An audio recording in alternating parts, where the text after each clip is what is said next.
I'm alive. Okay, I think I am. So, last time I played, I completed the game, or at least I got the first ending, ending A, as you can see here on my save file. And from what I've read online, I need to go through the game a few more times. So, two or maybe even three more times, 2.5 or whatever.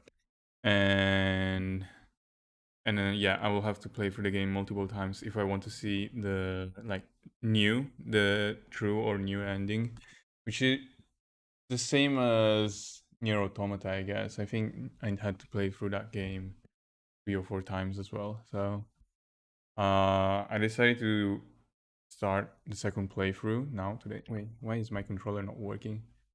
It's not working? Oh, it's working.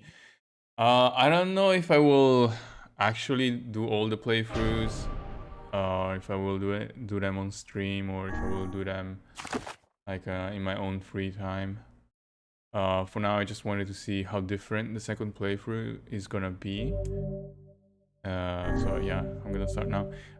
So if I see that it's pretty much the same, I'll probably just finish things on my own.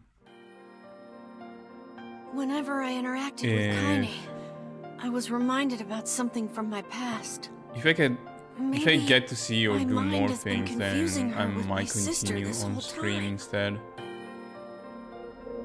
Anyway, I saw this already, right? So I assume I can just skip everything I've already seen. Right? Because this was sometime into the second act. Oh.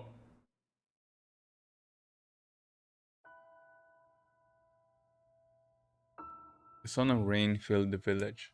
The steep cliffs that surrounded the area magnified sound, causing even the slightest drizzle to rattle like a thunderstorm. Thin wisps of smoke streamed from huts as the villagers huddled in their homes and waited out the rain. Is this... is this like a flashback? A single child, however, had braved the downpour and was now wandering slowly towards the wooden, hawk-shaped weather vane at the center of town. The wanderer reached the vein, which had existed for as long as Annie could remember, and stared.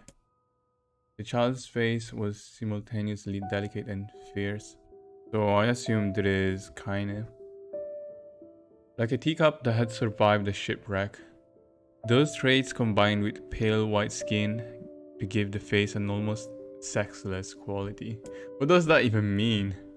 If the beak turns east, I go home. If it stays west, then I... The child blinked. Rain slowly dripped down the young one's short hair and began its long descent to the ground. The child felt a slight breeze and watched as the vein slowly creaked to life, spinning this way and that for a moment, finally settled with the beak pointing firmly towards the east. East? Really? Before the vein could move again, a jagged rock came spinning and tumbling through the air, striking home against the child's head.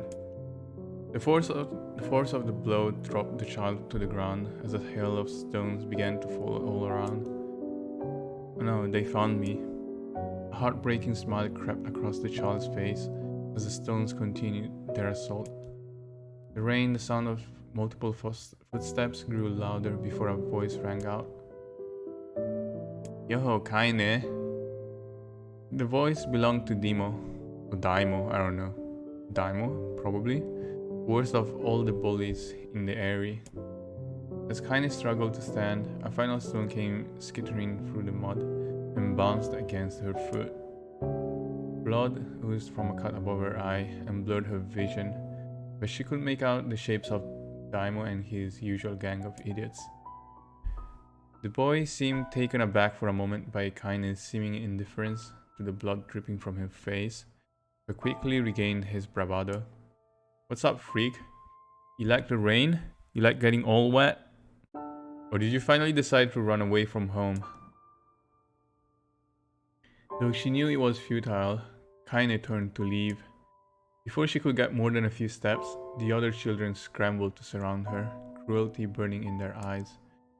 Kaine knew those were not the only eyes on her. The tormentor's parents watched from the safety of their homes. She was attuned to this sensation. It was one she had experienced many times before. While some villagers simply turned a blind eye to the actions of their children, many encouraged it openly. In a society ruled by superstition and fear, Kaine was something to be hated and, if possible, destroyed. I didn't say you could leave, freak. Daimo or Demo's words chewed at her like a worm through an apple. Cannot hurt me, she lied to herself. Be strong, be brave, he can't hurt me. Oh look, the little freak is gonna cry. What's wrong? Are you sad that everyone hates you and wants you dead? Kaine prayed for the rain to flood down and carry her away from a world that seemed to have no place for her. But if there were gods, they chose to ignore her. As Daimo crept ever closer, the clouds began to thin and the rain slowed. Even the weather hates me. I'm useless. A failure. I wish Daimo's rock had taken my head off. Kaine couldn't meet Daimo's leering gaze. She lowered her eyes and stared at the muddy ground below. The bully moved forward until he was inches away. She could smell the scent of old meat on his breath. The boy grabbed Kaine's face with thick fingers and yanked it upward. She tried to turn away, but he forced her gaze back and jammed his thumb against her eyelid to pry it open. Show me. No, did you just say no? Daimo grinned evilly. You don't say no to me. No one says no to me. Even taking his attention from Kaine, he called to his cohorts. Come on guys, let's give the freak what she deserves. As soon as Daimo finished, kicks and blows began to rain down upon Kaine. Daimo paused, still grinning, as Kaine curled into a ball and tried to make the pain stop. I don't get you, freak. What you acting like a girl for, huh? Everyone knows what you really are. Kaine ignored the question, choosing instead to stare at the weather vane. Wait, is Kaine transgender? Whoa, was she born a boy? Was she acting like a girl for, huh? So is that what the text is implying? He continued to point east, as if supremely confident about the future it had chosen for her. Go home? Yeah, that's a funny joke for someone with dead parents and no home to go to. Freak, chanted his children. Kaine closed her eyes and listened to the rain, waiting for the pain to start again. As the clutching hands of the village children closed around her, she bent her mind to the sound of the rain, letting it become her world entire. The rain fell, but the pain never came. Only when the laughter of her tormentors turned to terrified cries did she dare open a single blood-caked eye. Kaine was so shocked to see Daimo sprawled on the ground, holding his head and screaming in pain. You could see blood welling from spaces between his fat, twisted fingers. Oh my god, he's crying. He's actually crying. Deprived of their leader, the other children glanced back and forth between themselves, as if waiting for someone to step forward and take charge. When no savior emerged, they began an uneasy shuffle away from Kaine. But the young girl was the least of their concerns. Oh, I'm getting connection issues. Wait a sec. Instead, their attention was wrapped on the ancient woman standing a few feet away. After struggling for breath for a moment, she finally spoke in a voice thick with rage. Hurts like a bitch, don't it? Now I suggest you scatter before I throw another one. And if any of you little bastards ever touch my Kaine again, I'll do far worse than throw a rock. You can count on it. The old woman crouched down and gently touched the hand Daimo was using to cover the wound. Before he could think to protest, she ground her palm into the wound and twisted back and forth. Ow, he screamed. leaping to his feet. Stop it, what are you doing? Quit whining. Ain't no one ever died from a scratch. You hit me with a rock, you stupid bitch. A big one. That thing could have killed me. The old woman shrugged. Death is the best cure for stupid. Lemon's face twisted with rage at her words. Looking his eyes on Kaine, he took a step backwards and spat on the ground. Get out, leave this village. No one wants you here, either of you. Seeing the old woman grab another stone, Diamond and his companions turned tail and ran. As they fled, the old woman grabbed her side and barked out a single laugh. Ha! Look at that fat boy go. Guess he's healthy enough to run from a fight. The woman's smile faded as she turned her attention to Kaine. Kneeling down, she removed her shawl and placed it around the young girl's shoulders, then produced a cloth from the folds of her dress and began blotting out the blood on her forehead. Oh, Kaine, she said. Why didn't you fight back? You're stronger than that lot. The words of her grandmother stung Kaine, and she turned away. Don't be nice to me, she said. I don't deserve it. Nothing matters anymore. Her tears, held in check for so long, finally began to fall on the muddy ground below. Everyone hates me. They think I cause bad things to happen. They think I'm a freak.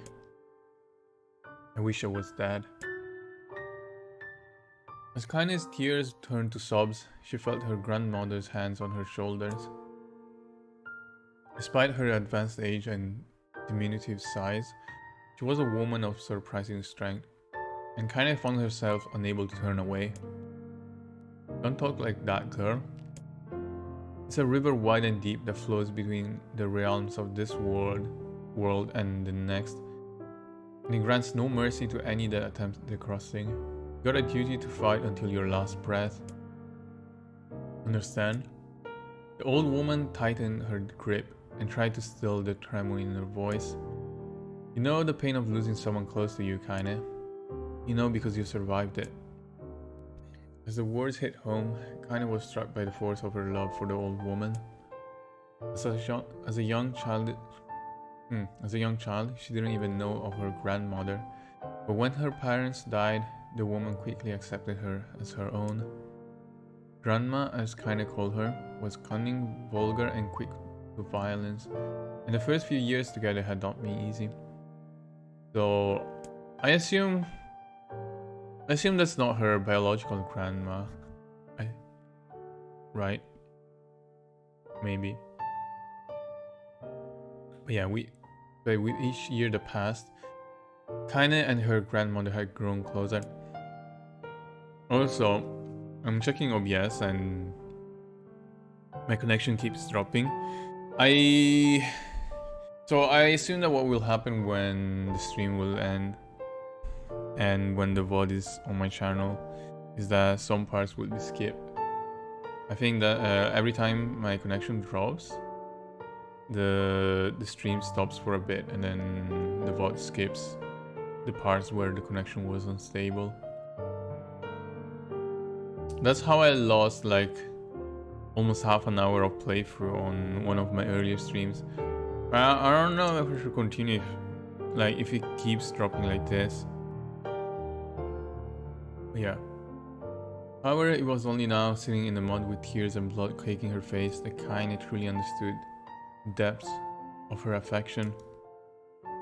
Here was a woman who had seen hard times, who had seen death, who had fought through all these things and somehow emerged on the other side. If anyone could understand Kaine's pain and loneliness, it was her. Did it make you sick, Grandma? Of course not. Don't be an ass. Kaine drew her grandmother's moth-eaten shawl around her body and shuddered. But my body, it's not normal. If I was normal, then Mom and Dad wouldn't. Hush, interrupted the grandma. I'll not hear another word of this nonsense. You're my granddaughter and I love you.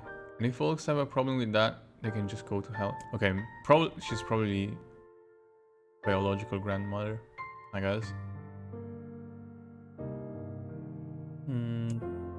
Okay. Oh gosh, these are Lunar tears. Grandma, you made this for me? Volunteers were legendary flowers. Most people could live their entire lives without ever seeing one, and yet her grandmother had somehow collected a dozen of them or more. Kaine reached up and touched the wreath. Breast? Actually, I don't know. As if she couldn't believe it was real. Where did you find these? Just stumbled on them while I was out doing the shopping. The old woman turned away as she spoke, leading Kaine to suspect that the search had been more difficult than she was letting on. The pains she took to construct the ornament, let alone track down the flowers used in its construction, made Kaine's heart hurt. She reached up and gently adjusted the wreath. Breath? I have no idea actually. Oh, let me search that.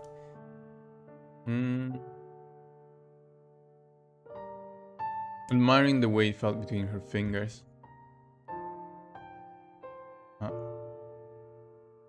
It's wreath. These old hands have trouble with delicate work, but it sure looks good on a pretty girl like you. Kaine blushed and turned away. You think I'm pretty? Of course you are. What a fool thing to say. Thank you, Grandma. The grandmother smiled. We're gonna be fine, you and me, she said. Long as we got each other, we'll just be fine. Kaine took her grandmother's hand in hers, and the two of them struggled to their feet.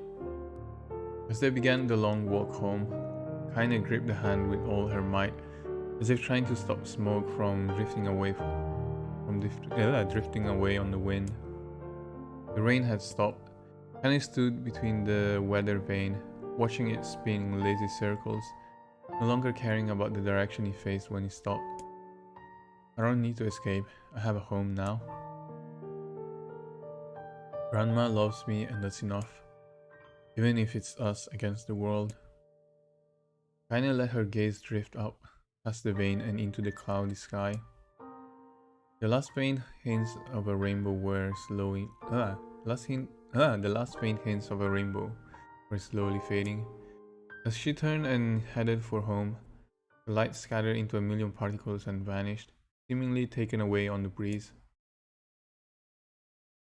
Kaine's dreams, daily life. Wait, is the whole second playthrough gonna be a long series of text paragraphs? In the distance, Kaine heard the steady sounds of an axe striking wood. The noise had a purposeful quality to it, as if she was hearing a master woodsman go about his work. The firewood being produced, however, was as far from a work of art as could be. Pieces of every shape and size were being flung about a barren yard, while abandoned. Anyone trying to stack such wood would probably die of frustration before the job was through. Stupid piece of shit axe. Kaine's grandmother flailed away with the axe, filling the air with both splinters of wood and words that would make the most hardened sailor blush. Grandma, called Kaine. That you, Kaine? Yelled the old woman, taking her eyes off the wood for a moment. Don't get too close or I might take your goddamn foot by mistake. He brought the axe down on a piece of wood, sending chips flying in every direction. One spun past Kaine close enough for her to hear the whistle, at which point she decided to step back. Once she'd scuttled to a safe distance, she cupped her hands around her mouth and shouted, Grandma, do you need any help? I can get you water or lunch or a new axe or something. The axe, poised to strike another wobbly blow, paused in midair. The old woman considered her granddaughter's offer for a moment, then smiled. Tell you what, since I'm doing such a piss-poor job of chopping, why don't you come here and take over so I can go get the water? Shades have been restless lately, and I don't want you running into one of them bastards. Relinquishing the axe, her grandmother picked up a long pole with a wooden bucket on either end. Gathering water was by far the more difficult of the two jobs, but Kaine knew better than to complain. Once grandma's mind was set, there was no changing it. Kaine did her best to help with the chores, but Grandma took every task that required travel to the village. Though she had a long list of plausible excuses, Kaine knew the real reason. She didn't want her granddaughter to be taunted and harassed by the villagers. Once Kaine moved in, Grandma decided to take up residence a good distance from the area. Out of sight, out of mind seemed to be the best policy when it came to the villagers and her granddaughter, and rare were the days where any but the two of them could be found on the rocky acre of land they called home. Kaine enjoyed the solitude, but harbored a secret resentment that her grandmother was forced to spend her golden years in such a place. After watching her grandmother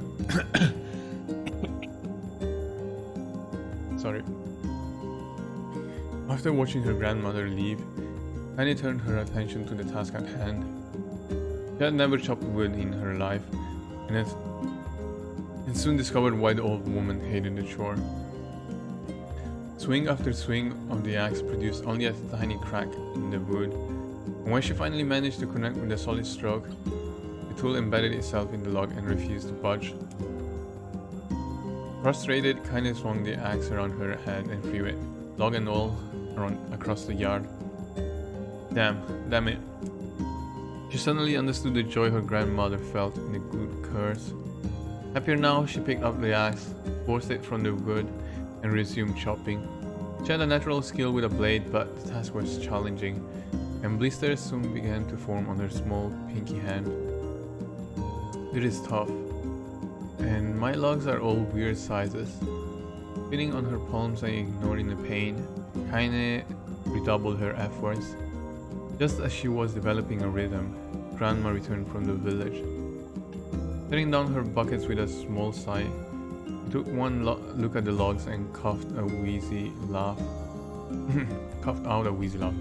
Pretty clumsy, girl. You better practice if you... Oh. The grandmother suddenly collapsed to her knees, causing one of the buckets to wobble precariously. Eyes wide, Kaine dropped the axe and ran to her grandmother's side. Grandma? The old woman shook her head and pointed a trembling finger at the bucket. Get the bucket. Can't let it spill. Kaine steadied the bucket with a foot as she knelt by her grandmother.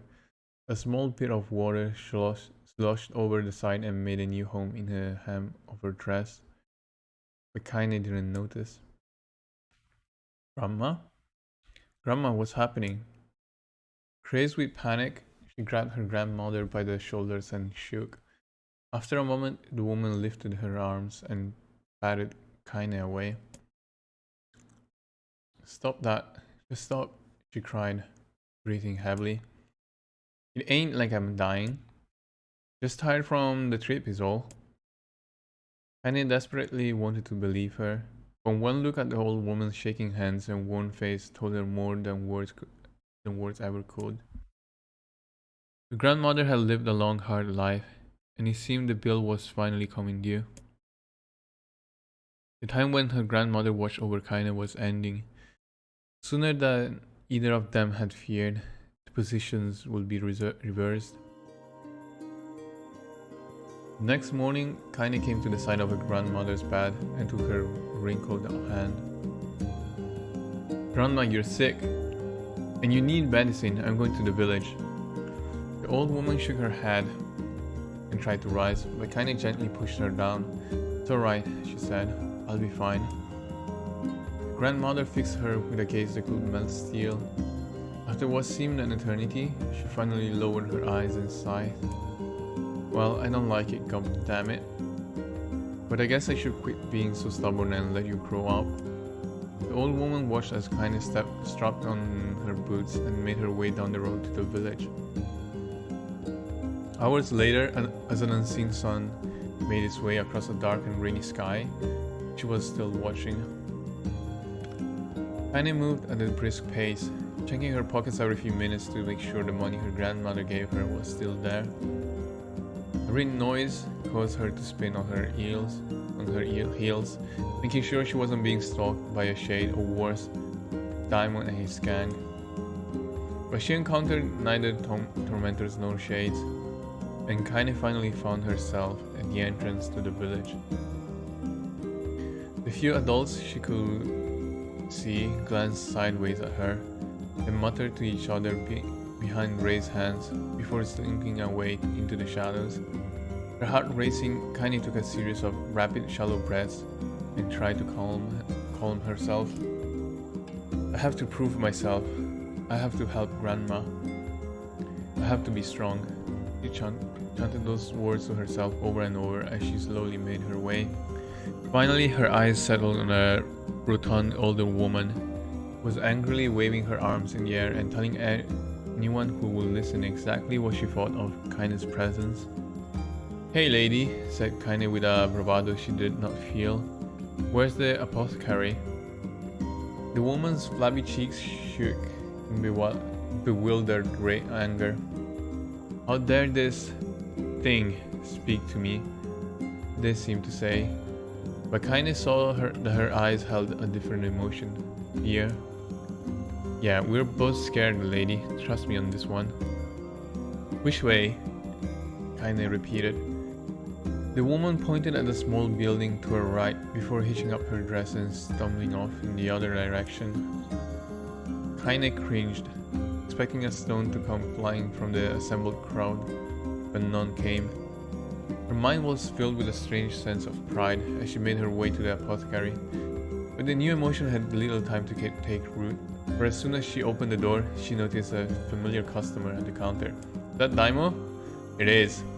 He'd clearly been sent there, or here, on some kind of family errand, because his gang of followers was nowhere to be found. "Oh my god," he sputtered. What are you doing here, freak?" The insult was delivered without force, and Kaine happily ignored it. Stretching on tiptoes to see over the counter, she asked the shopkeeper for medication. "Ha," barked Daimo. "That old bitch finally keel over?" "Go to hell, Daimo."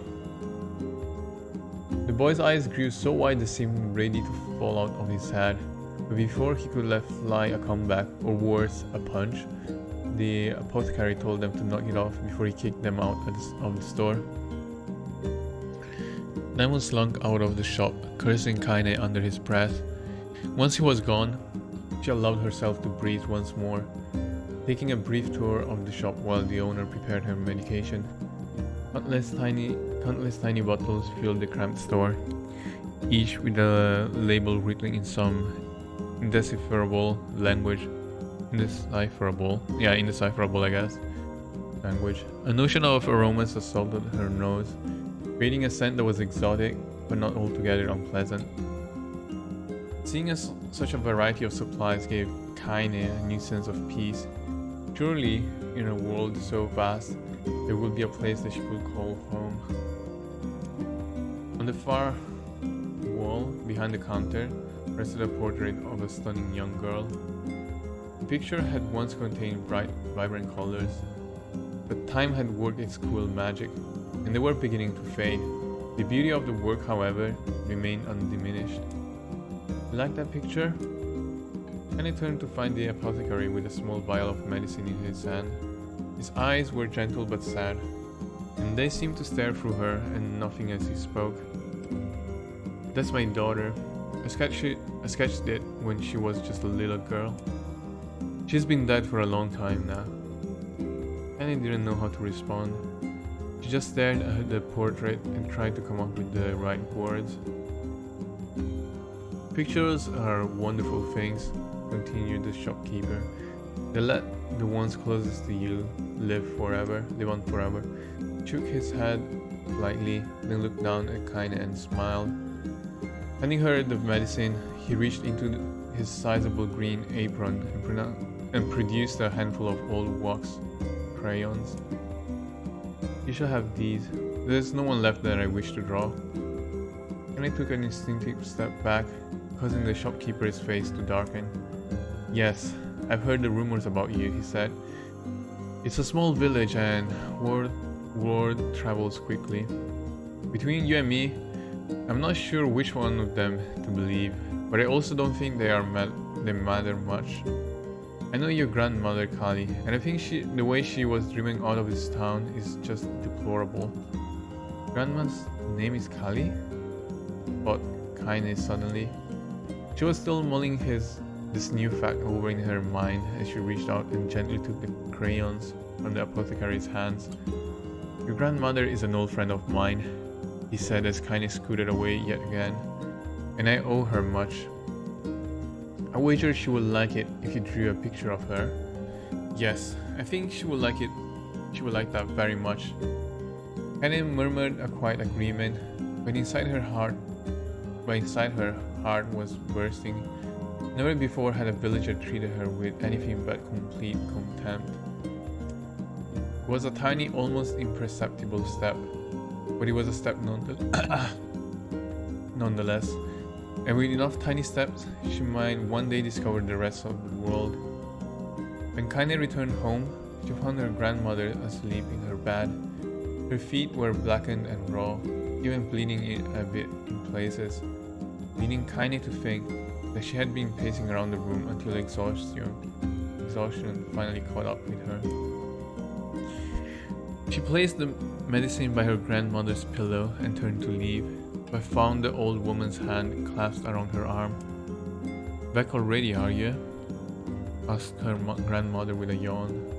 "Come here, let me have a look at you." Grandma sat up and examined Kaine from head to toe. Finally satisfied that nothing terrible had befallen her grandchild, she leaned back and allowed herself to relax. "Well, how was it? Those bastards give you any trouble?"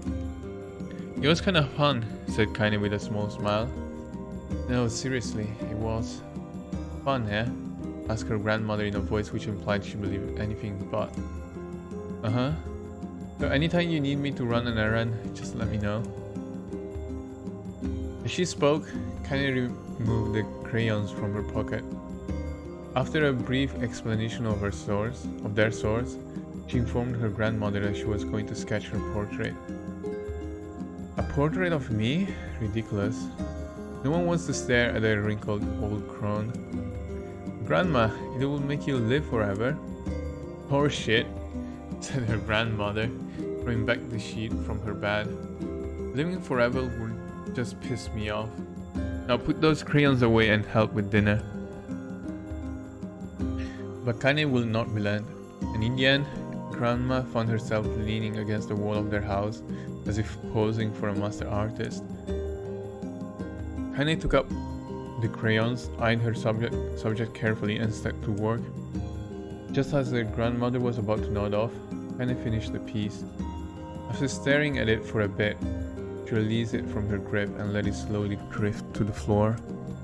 "It's terrible, it doesn't look like you at all." "Sorry, Grandma. I thought these crayons will, make drawings easy or something." The old woman's eyes narrowed at her granddaughter's disappointment. "Let me be the judge of that," she said, ignoring the pain in her back and reaching for the paper. The sketch could have been a person's face. Could have been a boulder, a lump of clay, or an incredibly misshapen loaf of bread, all rendered in a chaotic array of colors. The old woman stared at the picture for a long time, then slowly wheezed out a laugh. "Oh, Kaine," she said between laughter, "you truly are my blood. You're as clumsy as me, and I love it. But, hush, I won't hear any more bull about how ugly you think it is. It came from the heart, and I'll treasure it always." True to her word, the old woman gave the picture a place of honor above the kitchen table. In the days that followed, Kaine would often catch her staring at the portrait with a strange smile on her face, an action she interpreted as silent mocking laughter. A week later, Kaine could stand it no more, and asked her grandmother to take the artwork down. "Hush," said the old woman. "I'll take this down when they roll me in my shroud." She pondered this for a bit, then turned to Kaine and dropped to one knee. "Listen to me, girl. Seeing this picture makes me happy in a way I've never felt before. And it makes me want to go on so that someday you can feel the same happiness. was a moment that burned itself in Kaine's memory.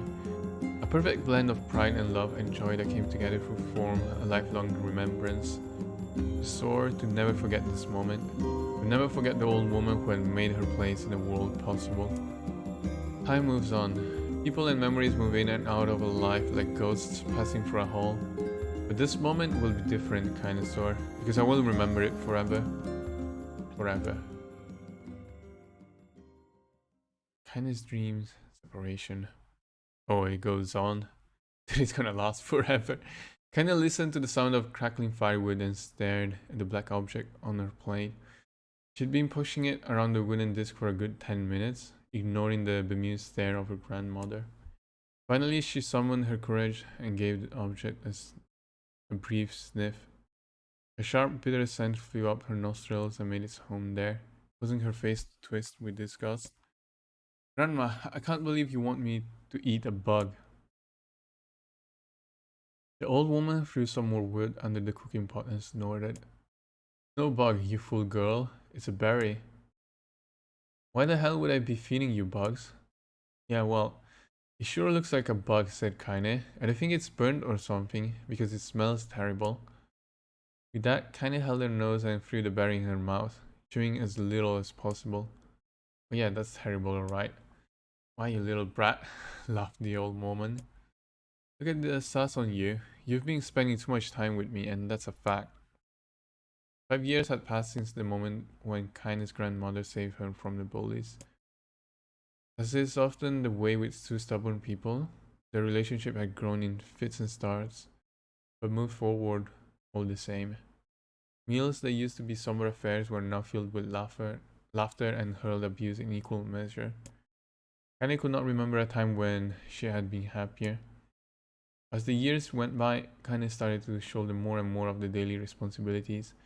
The grandmother's legs grew weaker by the day, and she could no longer do many of the chores she used to take for granted. And so this morning found Kaine lacing up her work boots, with a breakfast of burned berry rolling through her belly. Where are you going today? Asked Grandma suddenly. Kaine looked up, surprised. The old woman rarely asked for specifics anymore. Well, I was gonna check out the calma trees and see if they were ripe. I thought we could make some jam or something. Oh, and I'm going to pick up some flagstones, so I need to take the wheelbarrow. Flagstones? What the hell for? Kaine stared at her grandmother, then held out an arm and swept it around their home. Constructed mostly of cloth, rope and rubble, the old place sagged like a boxer in the final round. Grandma, a dying cat could chew through this house. I'm going to build a stone wall so we can have some protection. The old woman laughed, exposing her toothless grin to the world. Goddamn, girl. If a bunch of thieves want to ransack this old place, let them come. They got nothing worth stealing anyway. Oh, we got nothing worth stealing anyway. I'm not worried about thieves. I'm more worried about shades. People saw one west of the village yesterday. The old woman tilted her head and stared at her granddaughter. Well, shoot. I don't know why you have to do it today. You can worry about it some other... Grandma, no. If I don't go to the calma trees, we won't eat tonight, you know that? A confused expression passed across the old woman's face, and for a moment she was a small child lost at a carnival. Yes. She said that after a bit. Yes, of course you're right, I'm sorry, Kaine. Lately it seems my mind is... She didn't finish the thought, instead walking over to her nightstand and gently taking the wreath of lunar tears from the drawer. The flower's petals had aged to a brilliant whiteness, and Kaine thought it was more beautiful now than the day she first received it. You're gonna be a true woman soon, Grandma said as she placed the flowers in the girl's hair. So that means less chatter about shades and building defensive walls and more talk about how beautiful you've become. Annoyed, Kaine reached up to remove the garland, but the look on her grandmother's face stopped her hand. You're a beautiful thing, said the old woman, and there ain't another like you in all the world. I'm very proud of you. Okay, Grandma, that's enough goddamn compliments for one day. Such a mouth of you on you. Where did that come from? Gee, I wonder. Teach you to sass me, girl, yelled Grandma. Suddenly she lurched forward and grabbed Kindness by the ear, pulling her around the room with a crazed grin on her face. Grandma, yelled Kindness in a quaking voice. Grandma, stop it. What the hell? The old woman stared at her and blinked, then slowly held her wrinkled hands out as if it was the first time she had ever seen them. Oh, I don't know what happened there. I'm sorry, girl. Sometimes my mind just... Kinda thought the look on her grandmother's face was the most heartbreaking thing she had ever seen. Listen, she began. Maybe I should stay home after all. No, I won't have you stay here to keep an eye on an old codger like me. You go get your fruit and your wool and whatnot, I'll be fine. And when you come back, I'll have a nice grasshopper dinner waiting for you. Kinda rolled her eyes and then kissed her grandmother on the forehead and made ready to depart, trying desperately to ignore the worry that was gnawing at the walls of her heart.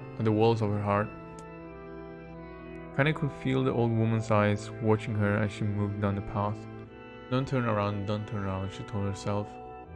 But in the end, the temptation was too great.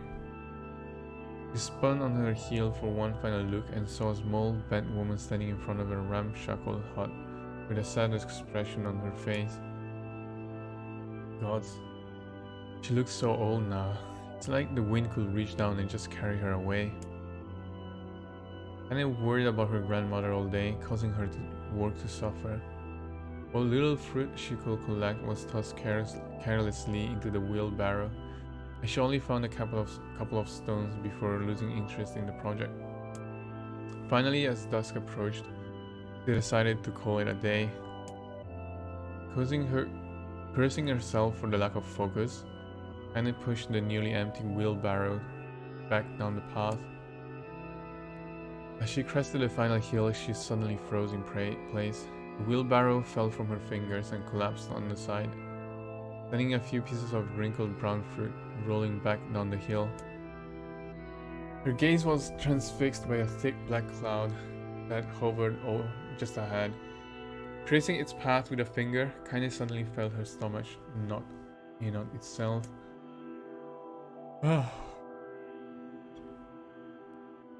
Sorry. I need to stretch a bit. This thing is killing me. It's killing my throat. I blame COVID as well. Long COVID.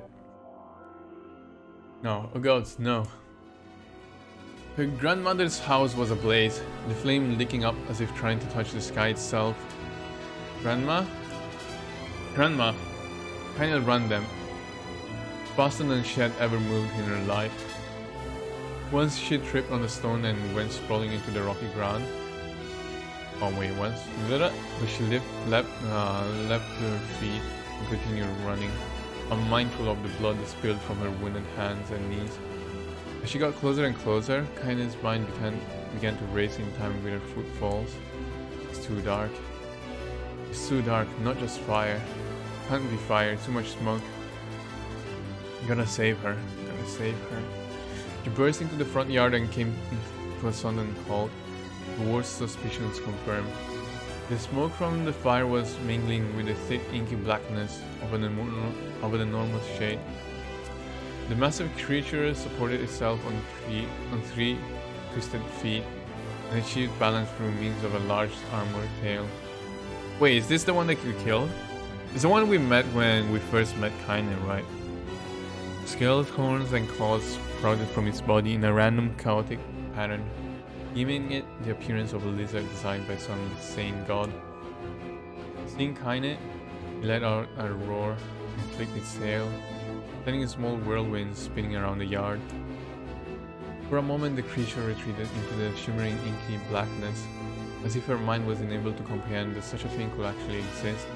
But then the smell hit her, a blend of rotten meat and excrement, and the horror became real once more.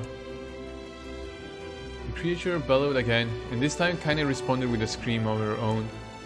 "Alright, you bastard," she thought as her scream echoed off to the high cliffs around them. It's you or me, let's go. The shade eyed Kaine with bemused interest.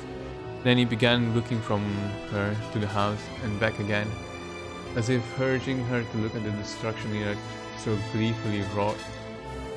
With dread building in her heart, Kaine glanced towards her house. Through the smoke and flames, she spotted a small figure struggling to escape the ruins. Grandma? At the sound of her voice, the old woman began waving frantically. She's alive, thought Kaine. Alive. Kaine's legs sprang to life as she raced across the yard towards the flaming wreckage of the house. Before she could advance more than a few steps, the shade opened its mouth and let out a roar powerful enough to uproot trees and send them flying. The blast sent Kaine tumbling through the air before smashing her against the rocky earth. Stars danced in front of her eyes as she tried to remember how her legs worked. Get up. Get up. Get up, get up, get up now. As Kaine struggled to her feet, the shade stomped towards the house and pinned her grandmother to the ground with the tip of a claw. The old woman struggled to move the claw from her stomach, but she might as well have been pushing a mountain. She coughed briefly, sending a small spray of blood into the air, then collapsed to the ground, her energy spent. Kaine lurched to her feet, only to fall back to earth with a gasp. Her ankles were on fire. One of both of them was surely broken.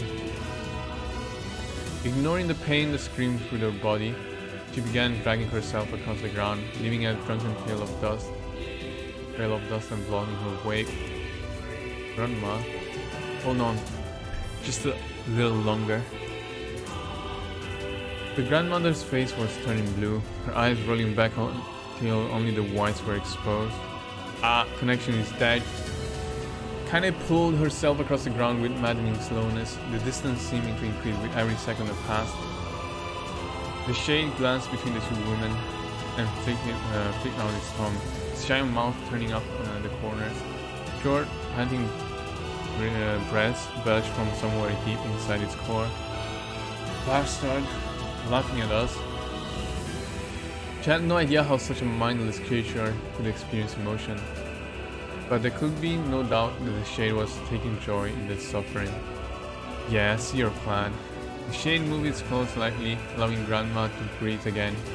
It was clearly keeping her alive, only to snuff out her life when Kaine was close enough to touch her. I'm gonna kill this bastard. Summoning all of her strength, Kaine rose to her feet. There was a sickening snap from her right ankle as the foot twisted backward, but she forced it from her mind and began to hobble towards the monster. Pulling a small knife from the pouch at her waist, she leapt on the foot that pinned her grandmother and plunged the weapon deep. Give her back, she screamed. Give her back to me. It was like stabbing a rock. After a few swipes, the knife broke at the hilt with a dull snap.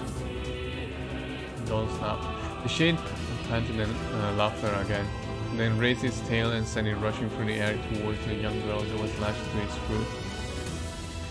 Kaine never had a chance. The tail struck her square in the chest and sent her crashing into the burning wreckage of the home. As she lay on the ground with blood pouring from multiple wounds, a small weak voice spoke up. Kaine? Kaine's vision blurred, but she forced herself to focus on the sound. Finally, her eyes cleared enough for her to make out her grandmother's hands reaching out to her through the smoke. Grandma? Kaine, you gotta run, you can't pass this one. Kaine grabbed the hands and held on with all her strength. Grandma, come on, we have to go. The old woman coughed loudly. One of her hands, sleek with blood, slipped from Kaine's grasp and thumped to the ground below. Grandma, no. I said run, goddammit. You have to live. And you have to get through. The thought will stay forever unfinished. Before she could say another word, the shade's clawed foot descended, smashing through the remains of the roof and down upon the shattered figure of the old woman. Blood oozed from gasps in the creature's toes as terrible putrid smell assaulted Kaina's nose once again. She stared at the foot, dumbfounded, convinced that what she was seeing could not possibly be real. When the creature finally lifted its appendage, all that remained underneath was a twisted, unrecognizable mass of rubble and red. Her grandmother was gone. Kaine blinked, trying to feel the hands which had been in hers just a moment before. For a fleeting instant, she could remember the warmth of that embrace, the trembling of the fingers, but then the sensation drifted away on the breeze and was gone. Memories flashed through Kaine's mind, one after the other, faster and faster, until they became a meaningless jungle of noise. Kaine screamed then. A thunderous sound echoed off the cliffs and seemed to roll away forever. The shade eased forward, black ichor pouring from its mouth and dissolving into smoke on the ground below. The earth shook with every step as it crept towards its prey. Kaine's body slowly rose as if controlled by a mad puppet master.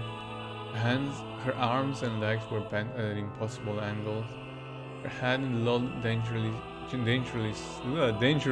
the side, yet somehow she managed to stand. Staring at the shade, it's basically story time. Staring at the shade, her eyes began. I've been reading for like 50 minutes now. I've been reading ever since the stream started. Staring at the shade, her eyes began to glow with a red fire. The creature, so confident just moments before, took a slow, hesitant step backward, trying to discern if this broken human could possibly pose a threat. Kaine seized the moment, laughing like a mad woman. She leapt into the air and plunged the shattered hilt of her knife deep into the leg of the shade. The shade shook Kaine off like a fly, sending her crashing to the earth once again. Her chest rose and fell slowly, as if a great weight were resting on it. Moist sounds of pain echoed through her mind. Something warm and thick oozed from her ears. Is that blood? I think it is. I think I'm bleeding to death.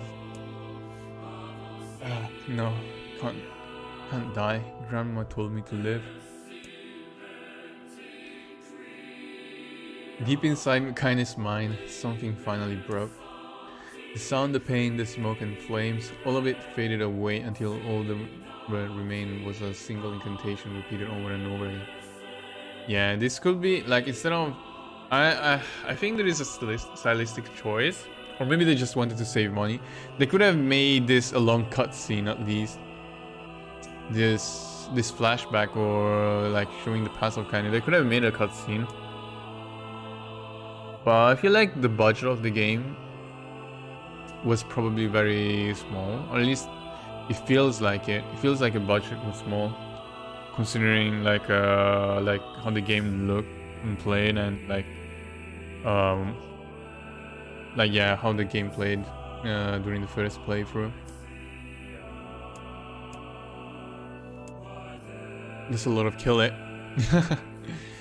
Kill it now. And the spark that was Kaine slowly began to flicker and die. She felt her desire to kill and her desire to live blend into one. The distance between heartbeats grew longer and longer and longer. Ah! It's finally over. We're back to present time with a cutscene that has already been shown before.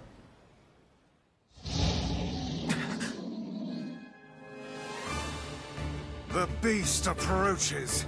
Oh, I know. Oh, do I have to fight it?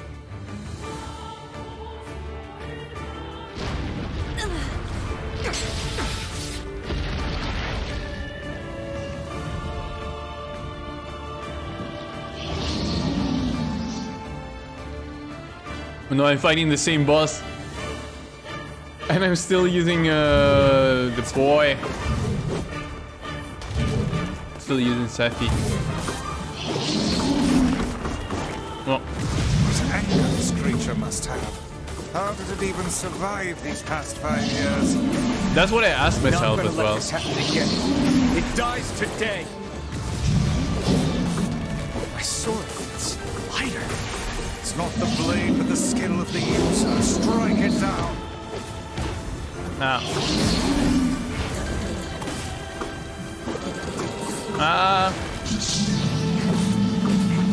Easy. I mean, already beaten this boss.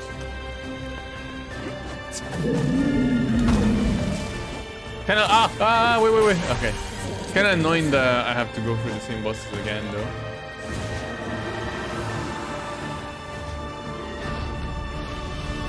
How long was the second act? Oh yeah, I have to go grab all the 5 fragments, right? There's a skill issue.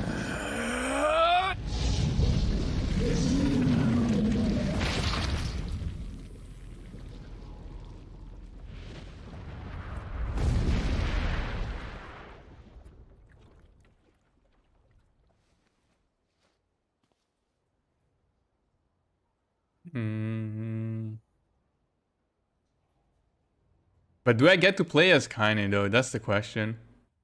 Do I get to play as her? Oh no, that tell me that's more reading. Gently, weakly, softly. The shade, sure that his tormentor was dead, turned and stomped off towards the horizon, stopping along the way to bellow one final roar. Couldn't kill it.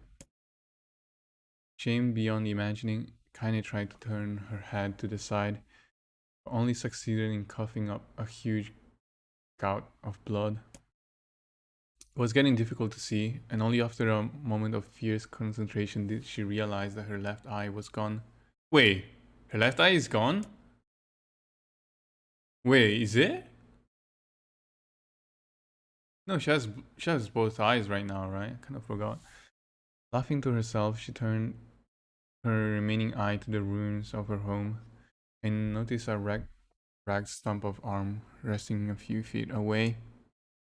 Yep, that's mine, she thought with a mad giggle. This is gonna make clapping a real bitch. Ah, cried a sudden voice from the depths of her mind. Finally gonna die, are ya? Well, you had it coming. Go to hell, Daimo, she thought, her unseen assailant. Go to hell before I pluck out your eyes and feed them to a dog. The voice of her childhood terror evaporated into smoke, only to be replaced by another more recent voice. Hold still, said the apothecary, materializing from the ruins like a ghost. I want to draw you, that way you can live forever. It is. So there is the second time in Nier where I had to read the shit ton of text. And it made sense the first time. The first time kind of made sense. It was basically part of the story, part of the arc. This time is kind of, I don't know. It feels like they ran out of budget. Or they just decided to make a design choice here to just have like 1 hour of reading. I mean, if I didn't read out loud, that would be much faster. But because I'm streaming and reading everything out loud, it's taking me 1 hour. Since you rejected my offer, I should to trust someone else. It was a picture of her grandmother, real as life.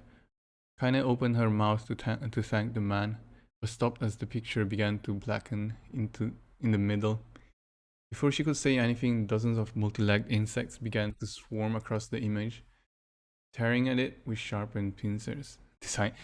Design choice, I mean, I don't know. I mean, Yoko Taro is a weird man anyway. I wouldn't be surprised if he thought this would be cool.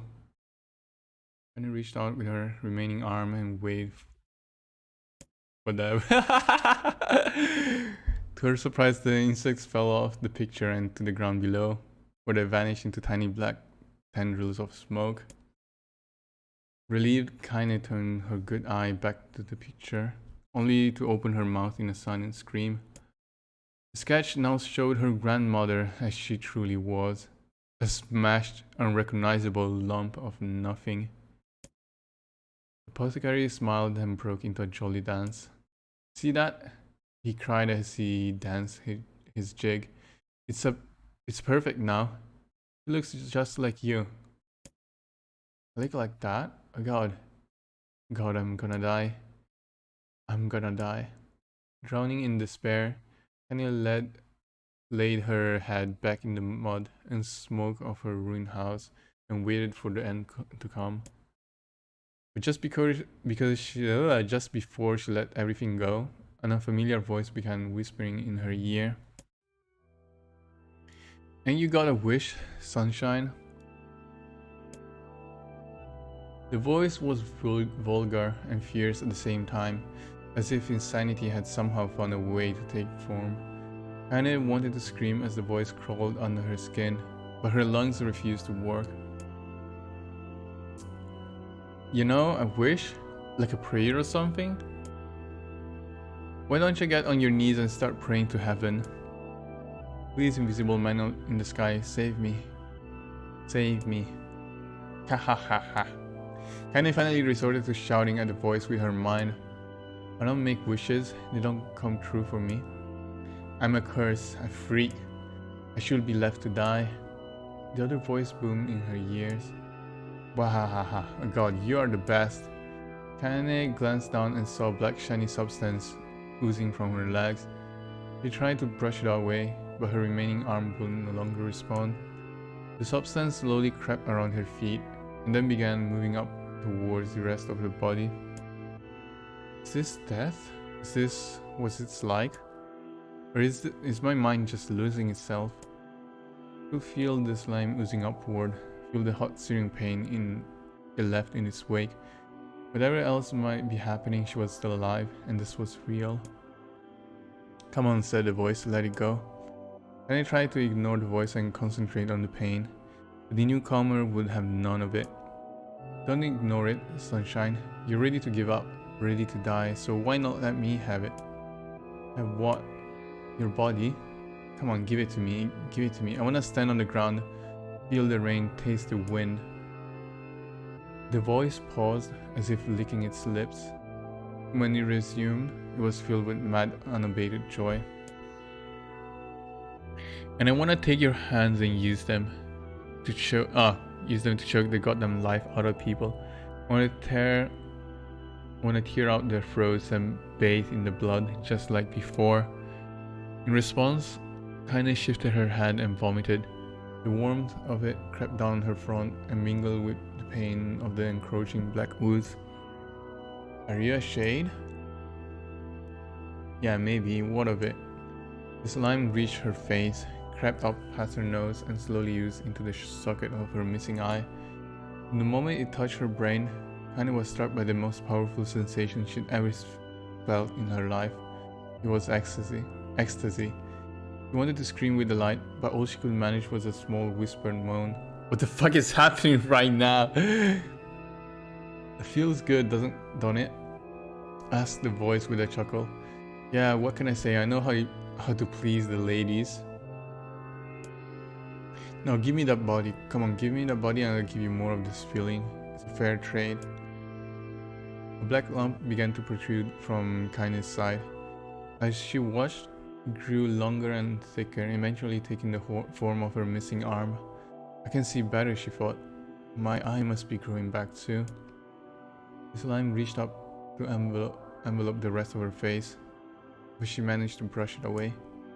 "Stop," she whispered, marveling at how she had regained her voice. "Stop." The black ooze hesitated, as if considering this request, then quickly shimmered down her body before disappearing in a cloud of smoke. "Oh, what the hell, sunshine? We had a deal. I thought you wanted to die." Grandma said, "Cannot die yet." A brief image of her grandmother, bloodied and broken, flashed before her eyes. She saw the shade that had killed her and heard its mocking laughter, and closed her eyes and forced the image from her mind. Her whole body was quaking with rage. When she opened her eyes again, they burned bright red. "That thing took my grandmother. I have to kill it before I die."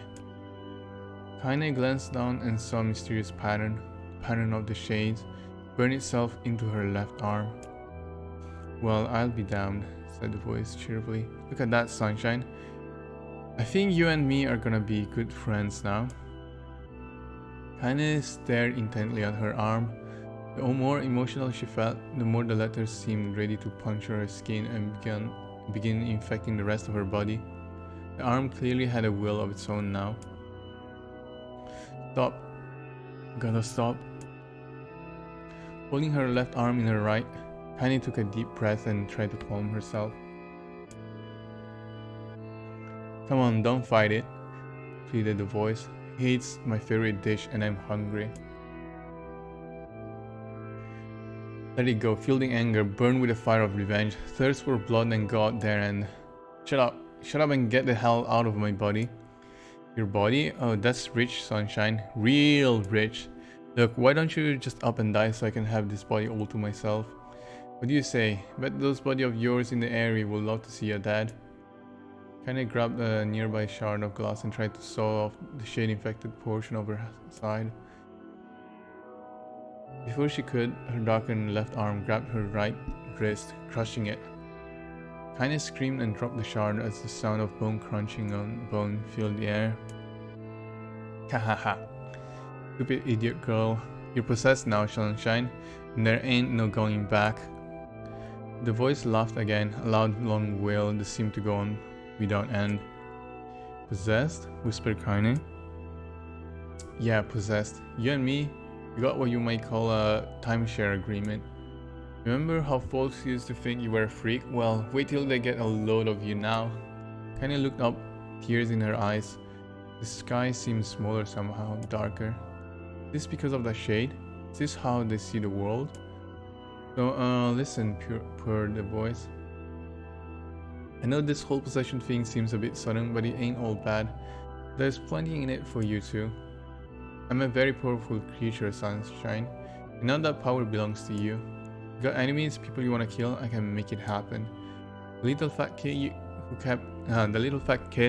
who kept picking on you, the big old shade that squashed your granny, will wrap it up in their own assholes. No more abuse for you, Sunshine. No more pain. Wait, said Kaine. You're a shade. Why will you help me kill another shade? Why? What, you think I'm some kind of racist? Some killing snob? I don't give a good goddamn who you murder, honeypants. I just want to drink from the well. Kaine considered this as she struggled to her feet, the power of the shade coursing through her. Smoke from her house was drifting away with the wind, and she enjoyed the way the cool evening breeze felt on her new left arm. After a long pause, the voice spoke up again. So, how about it? You and me, we could have some good times together. Look, I'll even take care of the bloody part if you don't want. Fuck off, asshole, muttered Kaine. I'll handle the killing. Haha, screamed the voice. Look at you go. Oh, Sunshine, we're gonna have so much fun. So, listen, my name's Tyran, and if you ever need me, I'll just be hanging out in this piece of meat you call a heart. Now get to it. The more you kill, the more your heart turns rotten and sour, and I like rotten and sour. Kaine found herself nodding at the voice. Yeah, she said, yeah, I think this can work. I'm gonna find that shade and I'm gonna strangle it with its own guts. And when I'm done, I'm gonna do the same to you, Tyran. Count on it. Ha, laughed Tyran. I've shit bigger than you, so good luck with that. Oh, and hey, one more thing. Right now, you and me are sharing this body. But if you ever run out of hate, if you ever, go soft, then I'm gonna take over everything. So keep on killing, Sunshine, and watch your back. The voice grew fainter and gradually faded away, fading into somewhere deep inside Kaine herself. Kaine waited until she was sure the voice was gone, then waved her new left arm around a few times. Feels perfectly normal, she thought. It feels like mine. Desperately, she began poking and prodding at the new limb, determined to find something wrong with it. She didn't want it to feel normal. That would mean the creature inside her had already won. I'm not a shade, I'm kinda. Repeating this mantra in her mind, she slowly began digging through the rubble of her house, being careful to ignore a certain red-stained spot in the corner. Finally, after what seemed like an eternity of heartbreaking work, she found what she was looking for. It was the wreath of lunar tears. Though it had been through hell and back, the garland's petals were as bright as ever. Annie started to place it in her hair, then slowly lowered the wreath and stared at it. I'm sorry, Grandma, I'm so sorry. But I don't deserve to wear this anymore. I'm possessed, corrupted, freak. And this time, I don't think there's any going back. Holding the flowers to her heart, Annie fell to the ground and sobbed. As night gradually lightened to dawn and the people of the area arose to their daily lives, she remained in that position as if tears could somehow wash away the horror that now infected her world. Is that it? Stay alive. Stay alive. Grandma. No, Kaine, that's Emil. You gotta live. You gotta come back to us.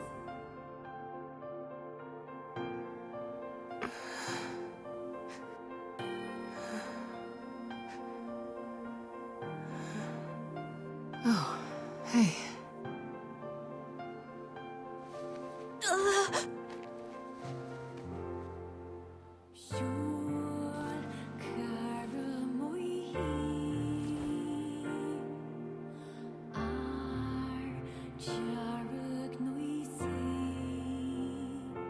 Emil, you were the one calling me, weren't you? You still recognize me? Of course. I knew you right away. Thank you, Kaine. Welcome back, Kaine. Wow, you grew up. So, how long has it been? 5 years.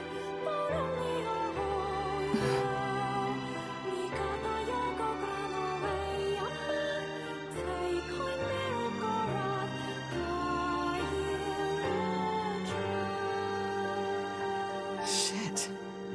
That's a long time. Any luck with Yona? We are still no closer to finding her. We need a way to locate the Shadow Lord. By the way, this is for you. Is that a lunar tear? It's not as good as your grandmother's, but I tried. No, it's great. Wait, is that new Thank dialogue? Did he mention the grandmother the first time? Probably has, right? Don't remember that Kaine though. waking from her long petrified sleep. Emil's unflagging kindness. Our reunion was a happy one, and we let it wash over us like rain. That is, until Devila and Popola had to go and ruin it all. It is new.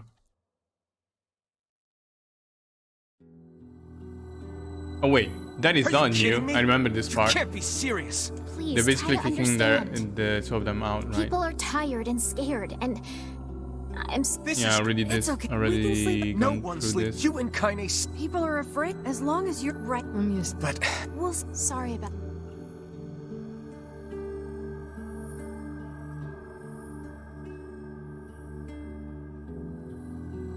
What is the... Kaine always sleeps up, never even a damn. We should...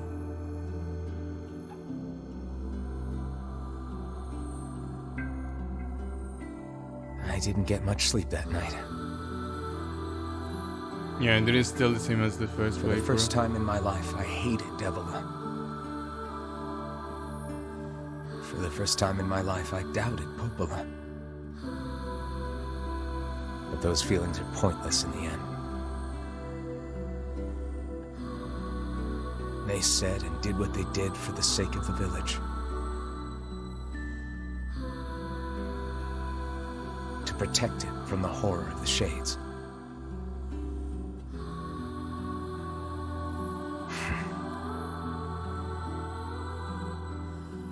Really, how can I blame Devila and Popola?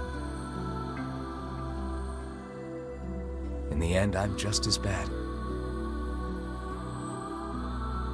Because I never once stopped to think about Kaine and Emil's situation myself.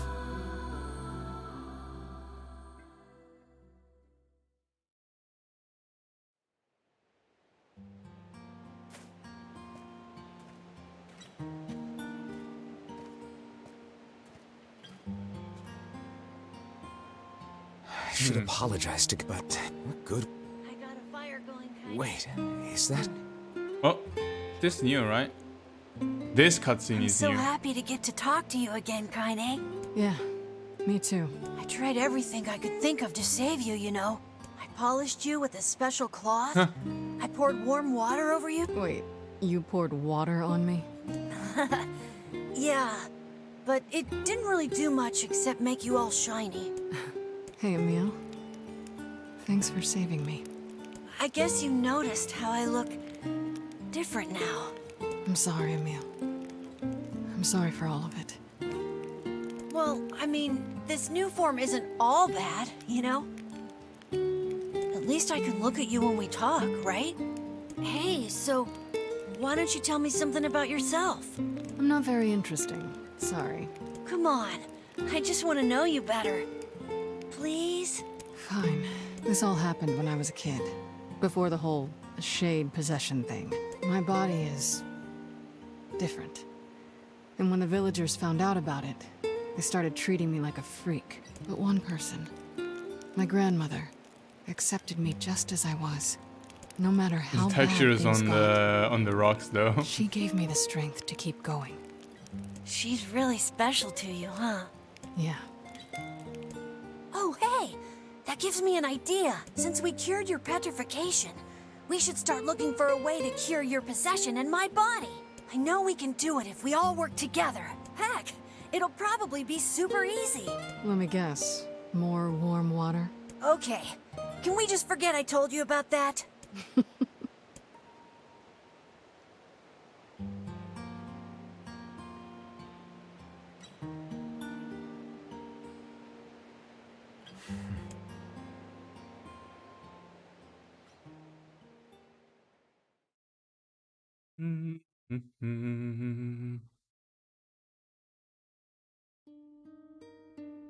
Ah, Sleep well? Sure. And yet your red eyes tell... Don't be okay, so... I need to go see know the- this. Very well.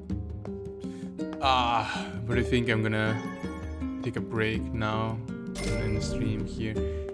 I feel like I haven't done What, any. It's Well, Mom's diary.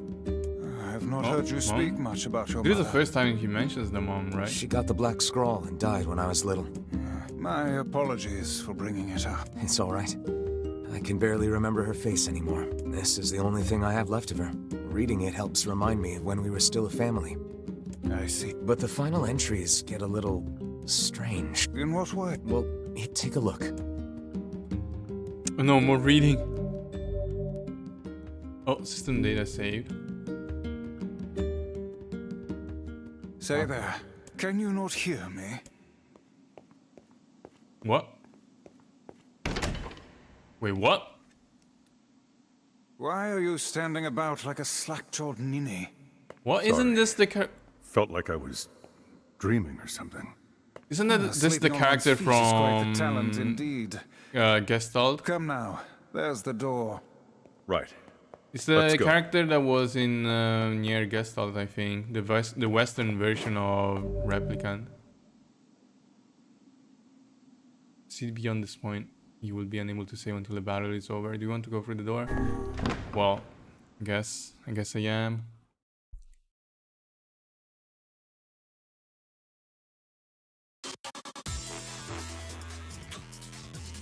It is the world of the recycled vessel created to avoid the destruction of all.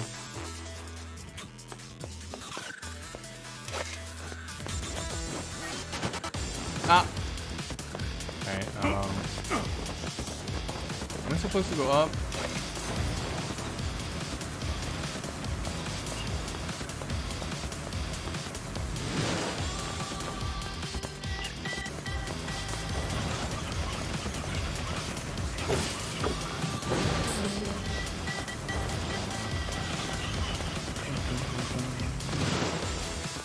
I go up?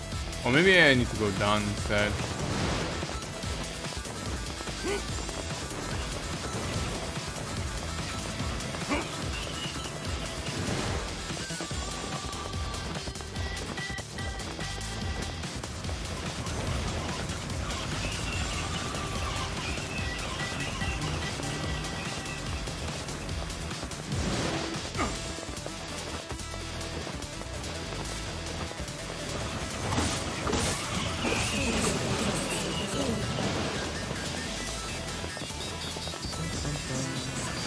I wonder if I can just jump down through the middle. There is no fall damage, right? Oh no, I cannot because there is water and he cannot swim.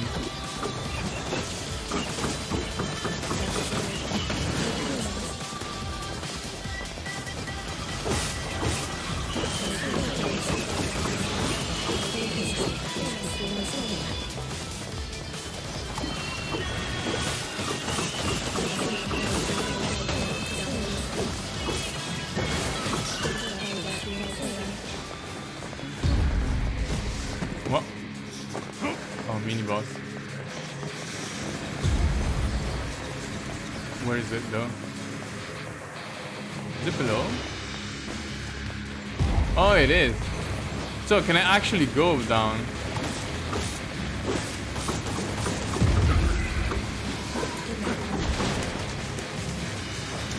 Okay, then I could have jumped.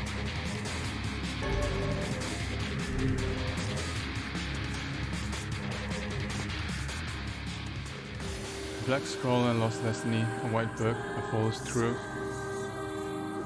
What? What is happening now? I don't know why I'm going through the fights though.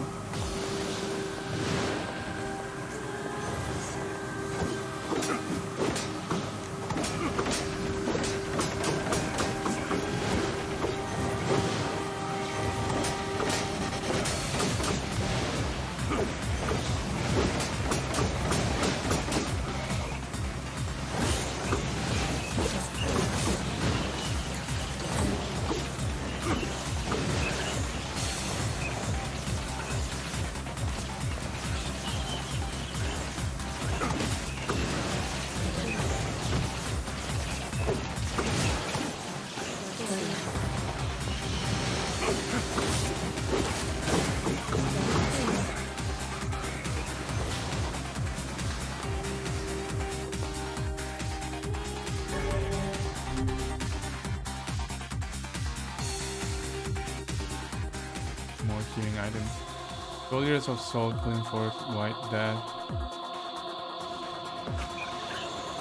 I'm very confused, but okay.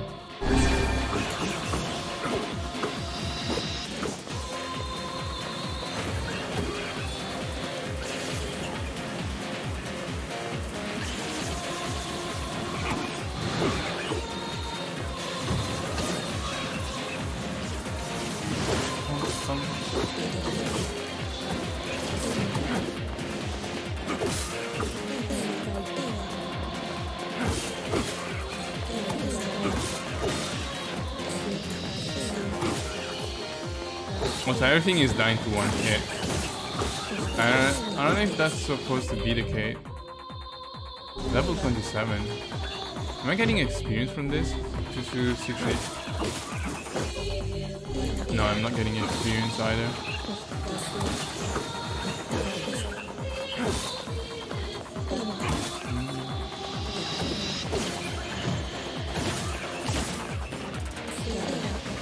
Ah.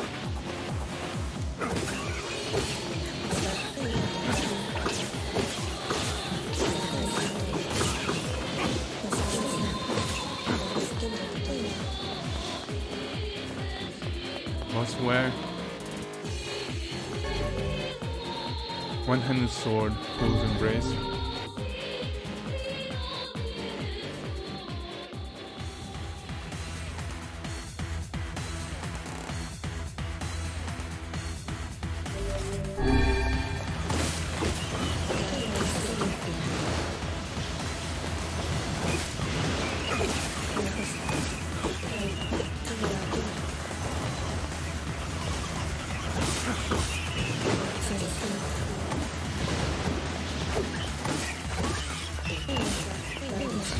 Ah! Oh, this boss is Nier, I think. At least, oh no, it's not Nier. I remember fighting it. Yeah.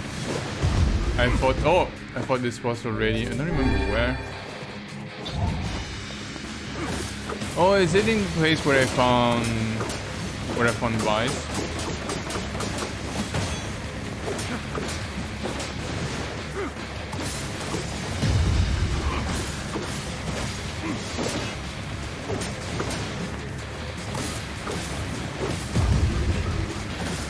Gotta jump.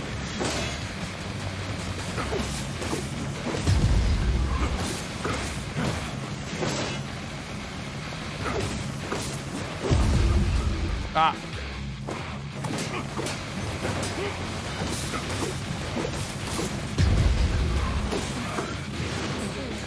Easy. How many battles are there going to be though? More healing items, so I assume more battles.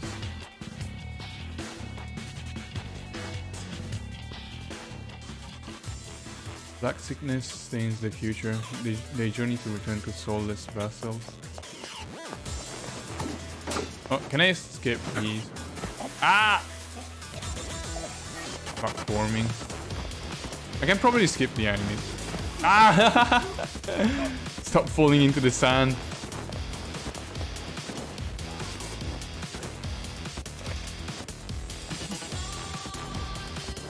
Ah, nice.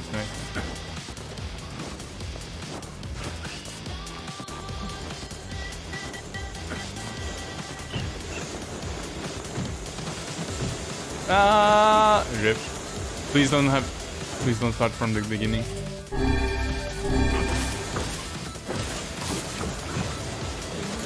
I'm gonna kill these, but they are annoying.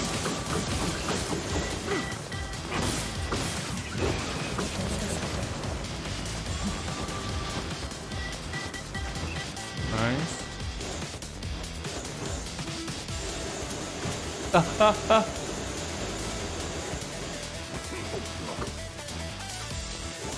Almost made me fall. Ah! Okay.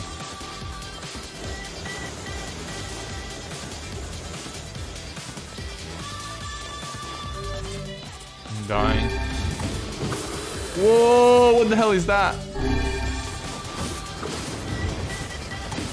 Oh, I know this boss. It's the one that was outside in the plane.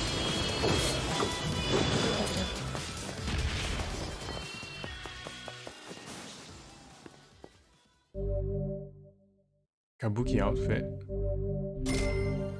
You obtain 1,000 experience. That's it? And an outfit? What? What? 2 doors. What is that? So this door has already been completed. Oh wait, I guess this is additional stuff. I'm not gonna do it now because also it says I need to be at least level 28.